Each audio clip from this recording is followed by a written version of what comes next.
Welcome to Writer Gamer. My name's Kevin. I happen to be a writer and a gamer. And well, yesterday YouTube was like, hey, have you heard about DreamcastGuy? He found a rabbit hole. He decided to jump down it. And apparently when he got down to the bottom of this rabbit hole, as he was doing his live stream for the Microsoft Showcase and the StarField Deep Dive, he rage quit his video. I was like, oh, this could be entertaining.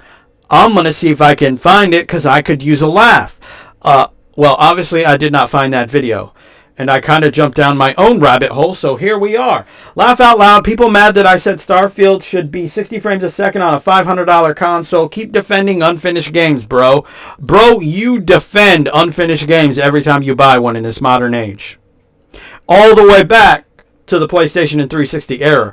I've done it. You've done it. My subscribers have done it. Your subscribers have done it. Osman Gold has done it. Osman Gold subscribers have done it. His Twitch viewers have done it. Angry Joe has done it. His subscribers and his Twitch viewers have done it. Boogie2988 has done it. I could go on and on all motherfucking day. But to make a long story short, every gamer everywhere has done it. Because your very purchase of these incomplete games, because they require a day one update, is the very defense of that.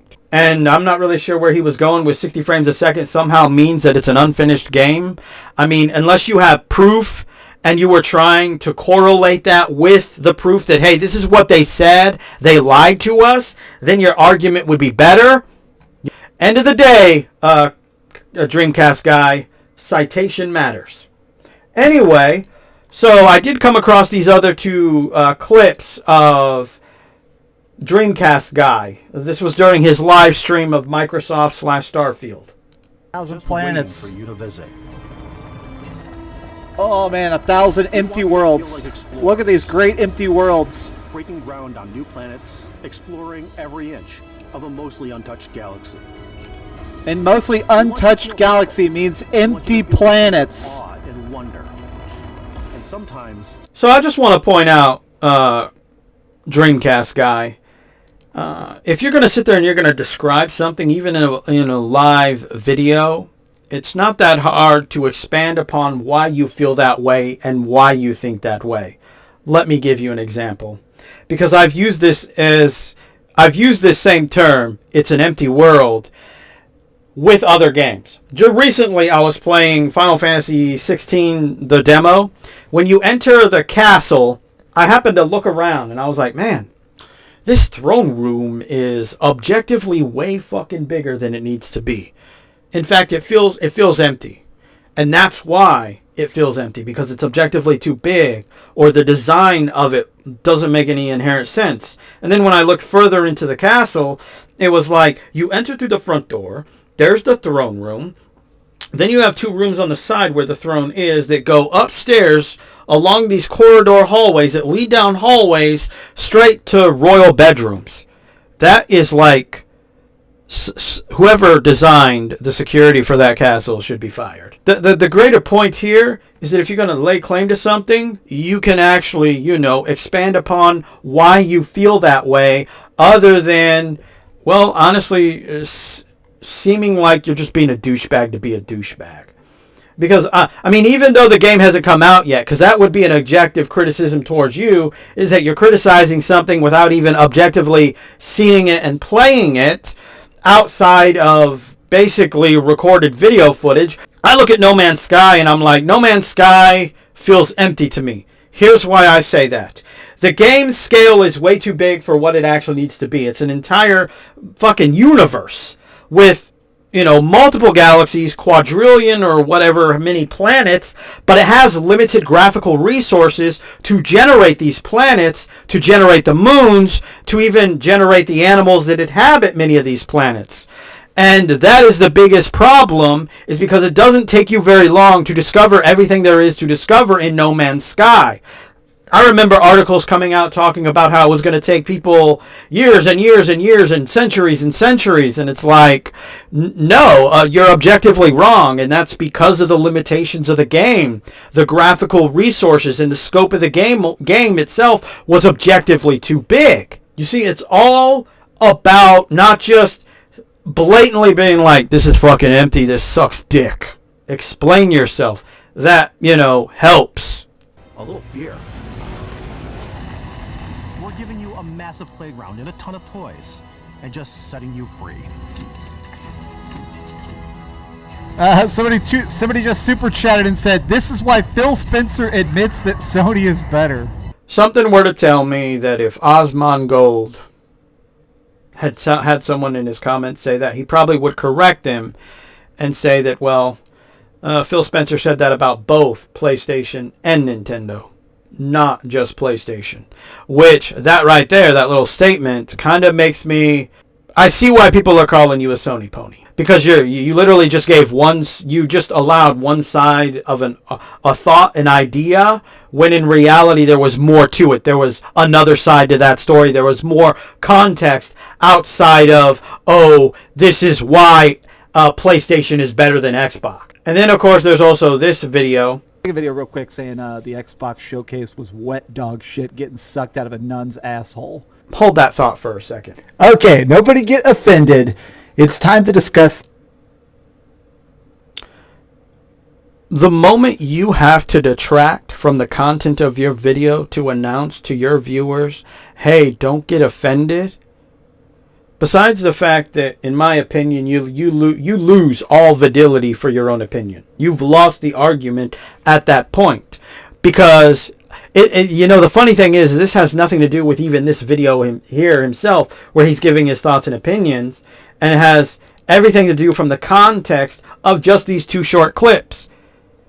And it's like, I can kind of see why you have to say that. And that's your own fault. That's no fault of anybody else but your own. You are your own worst enemy, Dreamcast Guy. The Xbox showcase. I'm going to talk about my honest opinion. I just finished watching the Xbox showcase and the StarField Direct. And while I thought they were good, I wasn't exactly wowed. Specifically, something about StarField didn't grab me as much as I had hoped. Now, I'm sure people are already rushing to the comments to spam horrible mean things and say Sony pony and probably say drink that salt, you bitch. Those are poor examples, just so we're all on the same page. Sony pony is not some kind of dire insult. If somebody was calling me that, I'd be like, that really? That's all you got? I don't know if you know, but I think ponies are cute. So why are you insulting ponies in the first place? And why do you got to use that kind of analogy? But anyway, same thing. It's like, why? You're just detracting from, stick by your guns and just say what you want to say. It isn't that hard. I mean, I've said stuff about Final Fantasy VII Remake. I've said stuff about No Man's Sky that plenty of people who enjoy those games disagree with. I've even had people that agree with me, but they still enjoy the game. That's just a way of life. I don't think any less of them. Hopefully they don't think any less of me. It's the nature of the beast. But it seems like you are purposely just trolling people. And that's why you're getting the reaction that you're getting. Other than the fact that you don't even explain yourself in this particular video. It just looks empty. But, we're going to jump further down that rabbit hole when we jump just a few seconds ahead, and he says the following. Over here on Twitter, currently the top trending hashtags are StarField, Perfect Dark, and Ponies, because people are, of course, stirring up the console war goodness. Now, I, of course, love to kick the beehive a little bit. I'll admit it. I like to do a little bit of the trolling. You can see her. So he's basically trolling people in these video clips because he admits to trolling. So these have to be trolled the entire time, meaning he didn't have an honest opinion about anything within the thing. And he probably did rage quit, but I'm going to go on a limb here and say that he probably did it because he knew it would create controversy surrounding him. I'm not really sure which is more dishonest. I'm 39 years old. I can tell you right now, Dreamcast Guy, I don't go around trolling people just because they have a difference of opinion. In fact, the majority of the games that I play multi-platform are on the PlayStation. In fact, in order per my collection, it goes PlayStation, Steam, Nintendo, Xbox, out of modern gaming.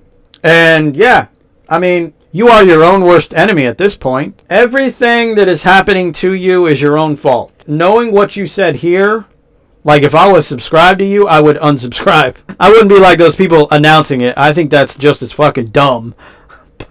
But I would unsubscribe from you. I'd be like, this guy's immature.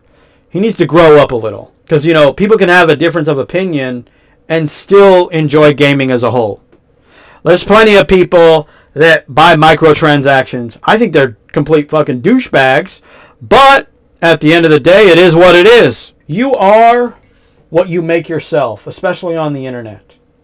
And for the fact that you, as an older, well, can't really call you a gentleman because a gentleman wouldn't do what you just said you do. You'd like to get in a little bit of the trolling. I think it's time you grew up, bro. I really think it's time you grew up.